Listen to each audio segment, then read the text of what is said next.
On est de retour, 14h46. Ah oui, presque 15h et je vous dis bye bientôt. Mais avant, je pense qu'elle va vous faire fâcher. Oui, je pense qu'elle va vous faire fâcher avec le sujet qu'elle veut aborder aujourd'hui, l'enrichissement injustifié ou l'enrichissement sans cause. Et je parle d'enrichissement à l'intérieur d'un couple. Est-ce qu'on a droit à partager un enrichissement qui ne serait pas justifié? Pour en parler, je vais aller rejoindre l'avocate en droit de la famille, Kim Baudouin est avec moi. Allô, Kim? Salut, Rock! Là, il y en a qui vont être fâchés à t'écouter aujourd'hui. Entre autres, toi? Je sais pas. J'ai hâte de t'écouter parce que tu m'as donné 2 exemples et j'imagine qu'on va parler de ces 2 choses-là. Alors, je vais te lancer avec le premier exemple. Alors, madame achète une maison et son chum la rénove. Évidemment, ils sont en couple et j'imagine que la chicane pogne et ça pète. Bien, c'est ça. Mais là, avant de te donner mes exemples, je veux expliquer un peu pourquoi qu'on parle de ça. D'accord. C'est quoi de l'enrichissement sans cause? Puis après ça, on pourra, après ça, aller dans nos exemples. OK. OK? Parfait. Donc, dans un premier temps, on a 39 des gens, depuis le Statistique Canada nous informe en 2016, 39 des couples sont des couples qui vivent en union libre au Québec. C'est nous là on a le double du Québec.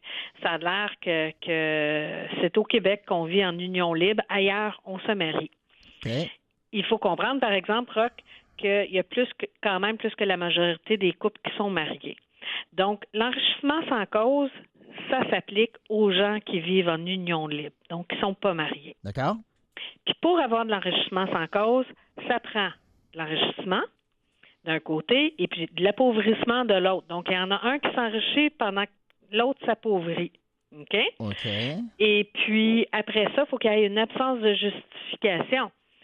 Tu sais, si moi, je te prête de l'argent puis tu ne me redonnes pas, bien, ça peut être un enrichissement sans cause. Mais si je te donne de l'argent pour un service qui est rendu, bien, là, c'est pas de l'enrichissement sans cause. Tu comprends? Oui, d'accord. Donc, ça nous prend une absence de justification qui pourrait expliquer pourquoi qu'une personne s'est enrichie aux dépens de l'autre. D'accord.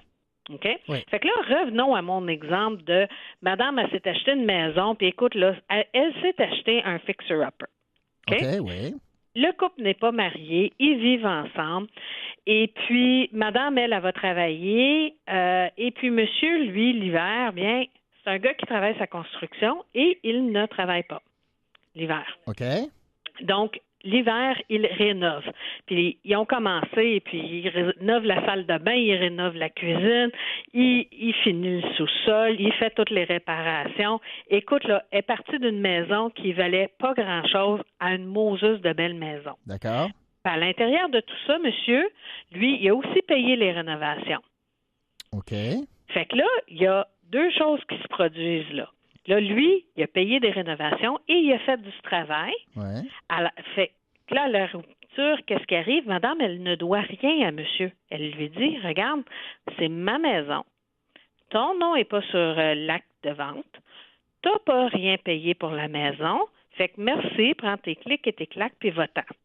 C'est pas fin, ça. C'est pas bien fin. Puis c'est plate parce que a commencé avec une maison, je ne sais pas, de 100 000, puis là, elle vaut 350 000. Oui.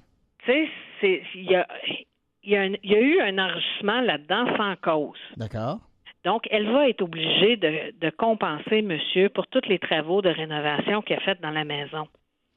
Tu sais, elle n'aura pas le choix. OK. Mais, encore faut-il faire la demande. Puis il y a beaucoup de gens qui pensent qu'ils n'ont pas le droit à rien parce que, bien, c'est pas ma maison. Fait que, écoute, j'étais un bon gars, puis j'ai fait toutes ces rénovations-là. Mais ça doit être dur à mort d'établir la plus-value à cause de la rénovation.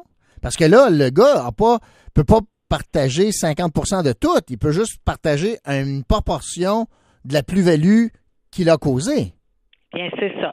Puis ça dépend à quel moment que le couple s'est formé, puis à quel moment que l'achat a eu lieu. Ouais. Tu sais, la dame, elle vient d'acheter, puis le couple se forme, ou ils sont déjà en couple, fait qu'ils aménagent avec elle. Puis mettons, là, monsieur, il pouvait pas acheter parce qu'il avait fait faillite ou quelque chose comme ça, fait que son nom n'est pas sur l'hypothèque. Ouais. Et puis son nom n'est pas sur l'acte de vente. Donc, il n'est pas vraiment propriétaire, mais il s'est toujours comporté en propriétaire et il a tout fait pour prendre soin de la maison. D'accord. Donc, ça dépend. Fait qu'on fait évaluer. On sait c'est quoi la valeur de la maison au moment de l'achat.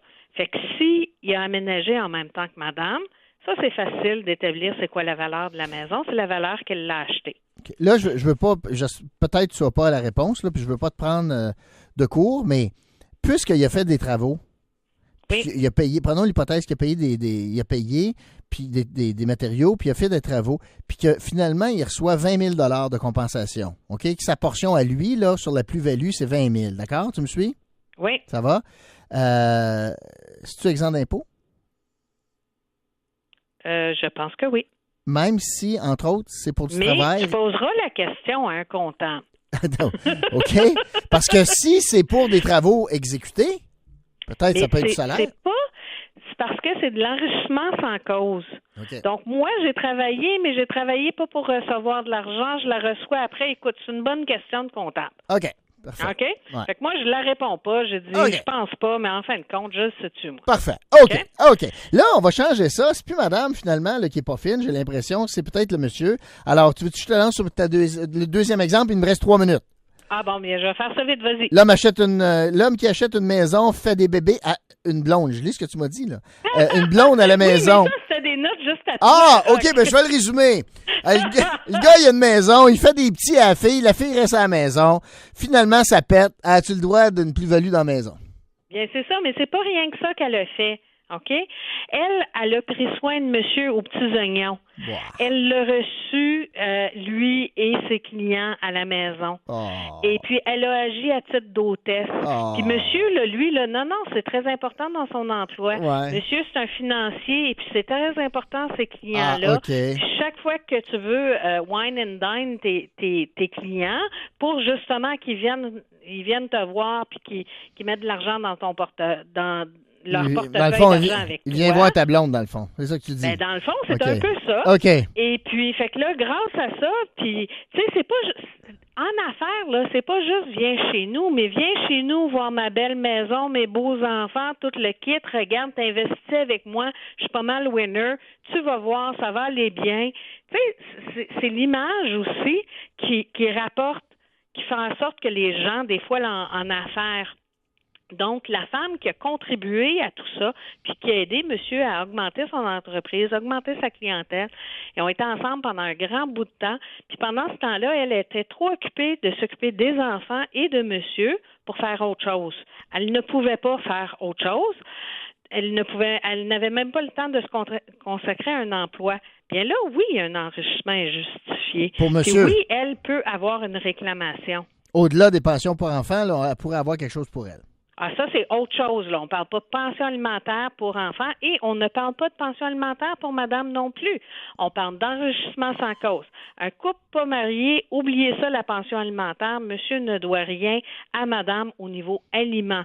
Mais mais le fait qu'elle n'a pas travaillé pour prendre soin de monsieur, pour l'aider dans sa carrière, par exemple, ouvre la porte à de l'enrichissement sans cause. Fait en sorte que, regarde, moi, j'ai pas travaillé, fait que je me suis appauvrie. Toi, tu as gagné plus d'argent que tu aurais fait si moi, j'avais pas été là pour t'aider dans tes affaires.